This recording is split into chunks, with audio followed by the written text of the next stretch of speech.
আচ্ছা, তাহলে আমরা একবার বলি, আমাদের ক্ষেত্রে হচ্ছে ইনভার্টার এসি যখন আমরা চেক করব, মনে করো এই সেই কম্প্রেসার হচ্ছে সেই এই যে সেই ইনভার্টার এসি কম্প্রেসার, এরকম জ্যাকে রয়েছে।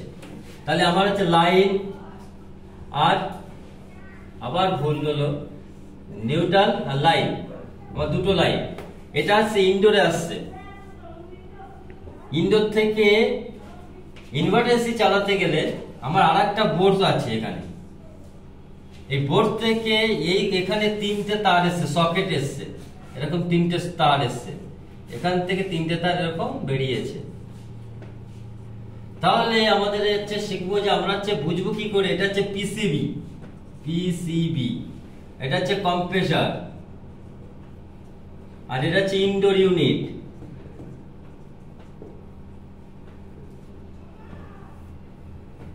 এখান থেকে কটা তার আসছে? চারটে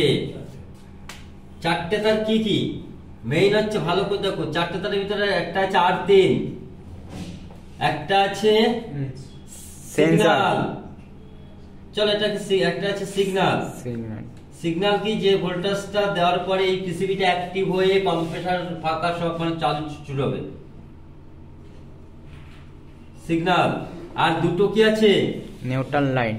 নিউট্রাল আর লাইন, 220 ভোল্ট। এ দেখো এখান থেকে 20 আর এখান থেকে ডাইরেক্ট এই পিসিবি সবসময় কারেন্ট 230 পাচ্ছে, কিন্তু যেহেতু আমরা ইনভার্টার এসির কম্প্রেসার পিসিবি চেক করব খুব তাড়াতাড়ি কিভাবে, তার জন্য একটাই পদ্ধতি আছে। সেই পদ্ধতিটা হচ্ছে, ভালো করে তোমরা দেখবে, ভালো করে নোট করবে। প্রথমে হচ্ছে কিছুই না, মার্কেট থেকে এরকম তিনটে বাল্ব কিনে নেবে তোমরা সবাই। বাল্ব কিনে নিয়ে এরকম সিঙ্গেল হোল্ডার কিনবে, লাইট কিনবে। কেনার পরে কালারিং দিতে পারো তোমাদের যা ইচ্ছা, যাতে দিনে আমরা দেখতে পাই, যেন কালারিং দিয়েছে, দিনের বেলা যেন দেখতে পাই। নেওয়ার পরে এরকম তিনটে তার করবে, তিনটে তার করার পরে তিনটে সব তার এক জায়গায় জয়েন করে দেবে, এরকম এক জায়গা করবে, আর তিনটে আলাদা করবে। এই তিনটে যেটা আলাদা থাকবে, মানে সিঙ্গেল করে থাকবে সব। ভালো করে দেখো, এটা কিন্তু সিঙ্গেল থাকবে। তাহলে আমরা চেক করব কোথায়? আমরা এই তিনটের ভিতরে, এ দেখো তিনটে যে সকেট রয়েছে,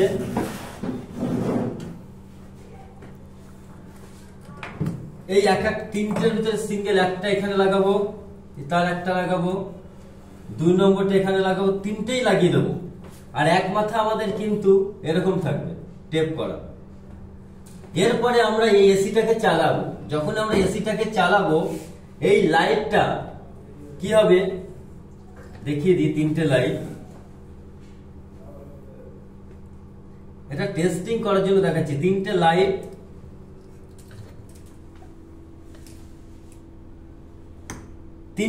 আমি স্টার্ট করেছি, তিনটে লাইটই জ্বলছে, প্লাস এই কম্প্রেসারটা চলছে, তিনটে লাইট জ্বলছে বিমল, তিনটে লাইট জ্বলছে আর কম্প্রেসারটা চলছে। তার মানে আমার সবকিছু ওকে, পিসিবি আর কম্প্রেসার দুটোই ওকে। কিংবা দেখা গেল কিছুক্ষণ চলার পরে তুমি অফ হয়ে গেল লাইট গুলো কিছুক্ষণ চলার পরে, তাহলে আমরা কি ভাববো? আমরা জানবো কম্প্রেসারটা খারাপ হওয়ার সম্ভাবনা বেশি। লাইটটা জ্বলে বন্ধ হয়ে গেল, কম্প্রেসার খারাপ হওয়ার সম্ভাবনা বেশি। কম্প্রেসারটাকে আমরা খারাপ ভাবতে পারি, কিন্তু তারও চেক করার পদ্ধতি আছে।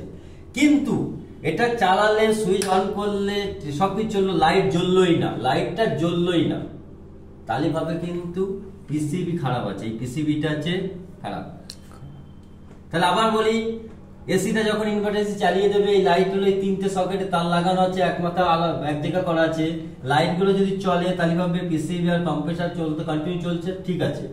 যদি মনে করো লাইটটা জ্বলে বন্ধ হয়ে গেল, তখন ভাববে যে পিসিবি থেকে ঠিক আছে, কম্প্রেসার খারাপ হওয়ার সম্ভাবনা বেশি।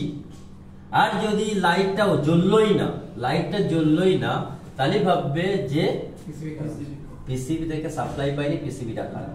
বোঝা গেছে? তাহলে আমরা তিনটে জিনিস পার্ট করতে পেরেছি। আর একটা তার এখানে রয়েছে সিগন্যাল দেয়, তোমরা টেস্টার, যদি লাইন চেঞ্জ করে ধরো টেস্টার দিলেই বুঝতে পারো একটা সিগন্যাল দেয়, এই পিসিবিটা অ্যাক্টিভ করে, এইগুলো কম্পোনেন্ট গুলো অ্যাক্টিভ করে দেওয়ার জন্য। না হলে 220 ভোল্টেজ কিন্তু এই পিসিবিও পায়, অল টাইম পাচ্ছে, মানে এখান থেকে ডাইরেক্ট এই তারের সাথে পেয়েই যাচ্ছে।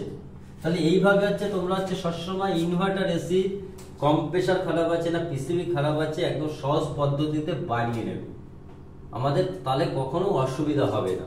তারপরে যে সেন্সার গুলো বললাম, সেন্সার গুলো চেঞ্জ করবে, ঠিক আছে? এবার ই করে দাও।